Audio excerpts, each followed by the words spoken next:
Barring the cliche of the whole long-awaited a sequel, blah blah blah, Incredibles 2 is the latest film from Disney and Pixar, and takes place just after the end of the first film, The Incredibles, and focuses on the Parr family once again, as they are thrust back into a world where society still does not accept superheroes like they used to. They're still technically illegal.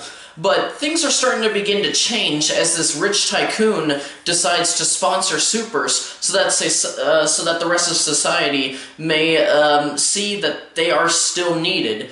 And he chooses Ellen, or Elastigirl, as the primary candidate for his little campaign.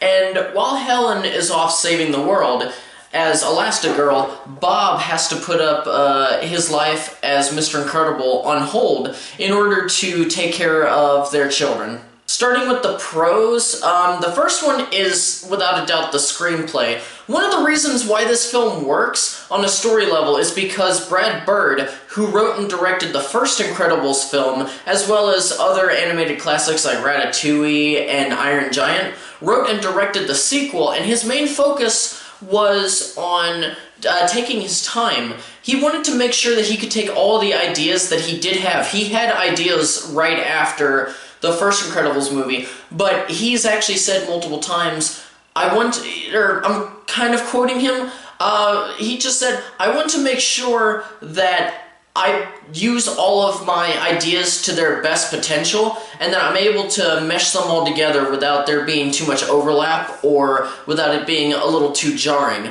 So honestly, if it takes 14 years to get a really good script, I don't care. Take as long as you need. And while there are a couple of things in the film that are predictable, which I'll get to later, especially involving a twist that can be seen definitely a mile away, the film doesn't falter much, because it's the journey to each bit that was really exciting to watch. And while Helen's story arc in the film was fun and exciting, what stood out for me personally was every scene where we would see, where we would see the focus on how Bob was doing as basically Mr. Mom. Everything that happened on the home front was outstanding, and they even find a way to show that while being a hero in the public's eye is quite noble, it's just as noble being the hero of the household.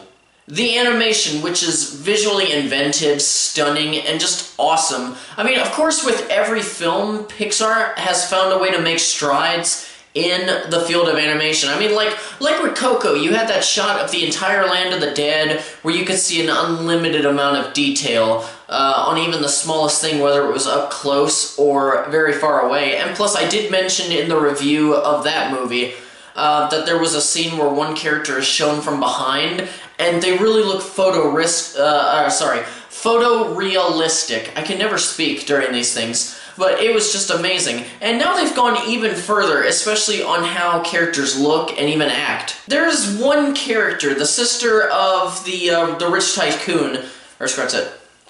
There is one character in this movie, the sister of the rich tycoon that I mentioned earlier, who is eerily realistic. I tend to notice small details in animation sometimes, and when I was watching her, it felt like I was actually watching, an animated character act.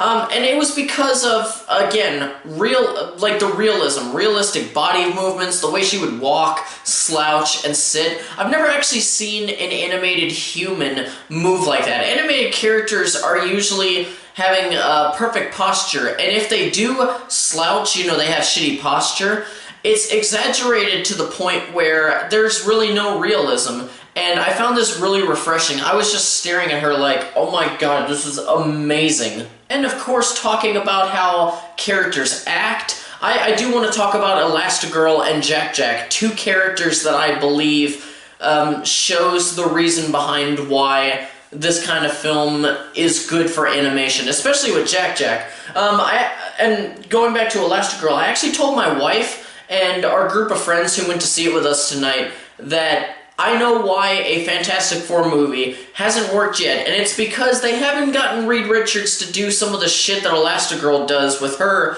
powers in this movie. They find some very inventive things for her to do, utilizing her powers, and of course, I really don't think that you could have done what they do with Jack in a live-action setting, especially with the variety of his powers. And actually, there's one scene where Bob finds out that he has laser eyes, and he actually holds him up like a gun, and he's like holding him and going pew pew pew pew.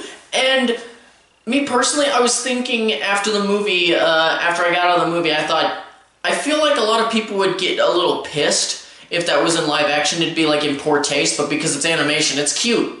And speaking of Jack, I think, for me, he was the standout of the entire film as far as like what they accomplished with his abilities, the fact that he delivered the most laughs, and how he did truly feel like a real baby. And I even have to say this, Jack is a true main character. He actually gets more screen time than, okay, definitely Dash, maybe just a pinch more than Violet, but yeah, he gets quite a bit of screen time, which I'm okay with the fact that the other two didn't get as much screen time because we got a bit more of them in the first one. Honestly, this was Jack's time to shine anyway. It made sense. And back to the part where I mentioned the whole visually stunning animation. The action is also very stunning and very pleasing to look at. There's one action sequence between Elastigirl and the primary villain, the Screenslaver, which was so impressive to look at and so inventive that I don't think it would have been as memorable, without a certain thing that happens while they're fighting. And let's be honest, this next one's a given, but the voice acting. Pixar has always been really good at picking good voice actors, but you could definitely tell that the returning cast was very excited to be back. And as for who stole the show, I would argue that Craig T. Nelson actually stole the show. I mean, as Mr. Incredible playing Mr. Mom, he really has to showcase a variety of emotions, moods, state of beings, and he acts his ass off in this movie. Also, Edna fucking Mode. She has about the same amount of screen time as she did in the first movie, as, okay, this is how I looked at it. Director Brad Bird, who, as I said, directed this film and this one, also voiced Edna in this film and the previous one. I feel like he knows that this type of character is one that you shouldn't overdo, and she is in it for just the right amount of time to where you fully enjoy seeing her and hearing her and just everything. And I would even say that everything we saw of her in Incredibles 2 was better than the first Incredibles. We also got more Frozone, so that was definitely a plus. And of course, the great Michael Giacchino came back to compose the score for this movie, and it's just as great as the first one. I mean, this guy... Oh shit, I kicked my camera. This guy is just really impressive, so impressive. This is the guy who, when given the proper amount of time, which is what Lucasfilm didn't think about, he makes great and amazing scores. I mean, he's already done so many memorable movie scores from, again, the first Incredibles movie to Ratatouille to the J.J. Abrams Star Trek universe, Inside Out, Up, Dawn of the Planet of the Apes, War of the Planet of the Apes. Okay, yeah. Basically, it's been a lot of movies, and surprisingly, a lot of them have been Pixar movies. And of course, no movie is truly perfect. I mean, there's a couple of things in this movie that don't work. And actually, I'm going to go ahead and start with one that I did not put in my show notes because I forgot, but I was randomly thinking about it when I mentioned Frozone earlier. But, you know how everybody knows about Honey because of the first movie where she does that part where she's off screen and her husband are just yelling at each other back and forth. Everybody loves that scene. I mean, it's been memed to death. And I was hoping in this movie that... oh, sorry. I was hoping that we would actually get a bit more of her. You know, I thought that was appropriate. But... minor spoiler, but I think I'm not going to put a filter. I do think that everybody needs to hear this because, you know, it's important. The scene that you've seen in the trailers where it just shows her talking a little bit to her husband, that's it. We don't see her. We don't hear any other lines of dialogue. We hear a couple more words after the whole you better be back ASAP. That's it. We don't get anything else. And that's probably not big enough to be a con, but really I was expecting that, and the movie let me down in that aspect. And then for the second one, I already mentioned earlier that there are predictable things that happen in the movie, so I won't break that down. I'll just count that as like a side note. But really, the one that I want to talk about is the third one, which is the screenslaver. Okay, this was actually an interesting concept that you set up with character motivation and what the screenslaver could accomplish. I mean, there was real potential, but looking back at it, the character was held back for a couple of reasons, namely what I mentioned in my first con with the predictability, as well as the fact that the character was, interesting on a motivational level, which actually a small bit of their character motivation was kind of unique, but maybe you'll see it when you see the movie. And of course, what they did to disrupt the heroes. One thing that was the norm for a while was the idea that a story is only as good as its villain. And then, of course, recently we've had superhero movies, especially with the MCU, that would focus solely on the heroes, and the villain would be basically the pure definition of a supporting character. And really, they showed that cliche of story is only as good as its villain didn't necessarily have to always be the norm. The screenslaver, that's really hard to say for me. Kind